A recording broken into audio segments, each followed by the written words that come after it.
মাথায় তো বিঘা উঠে গেল না। পয়লা বৈশাখে ঘুরতে যাব না, গিয়ে সে তার নানির বাসায় নিয়ে আসলো। এসে তো বিপদে পড়ে গেছি। এলাকাতে কোনো মেয়ে নাই, নেটের গোষ্ঠী নাই। সে পড়ে আছে নেট নিয়ে। মামা তো বোন দেখাবো বলে নিয়ে আসলো, সেটা কোথায়? ওগুলো কথা বাদ দিক, খাওয়া দাওয়া কেমন হয়েছে সেটা বলুক। যে সেটের খাওয়া দাওয়া ওই ইঞ্জেকশন দেওয়া পোল্টে আমি খাই না, সে জানে না? ফোন দিয়ে বলবে না খাসি জবাই করতে?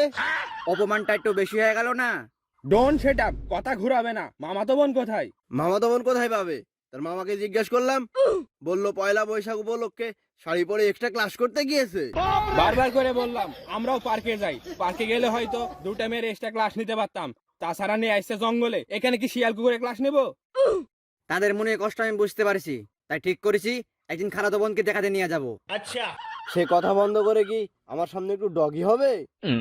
বন্ধু যেহেতু বলেছে হয় যাই। জীবনে যেন আমাদের কোথাও ঘুরতে যাওয়ার কথা না বলে।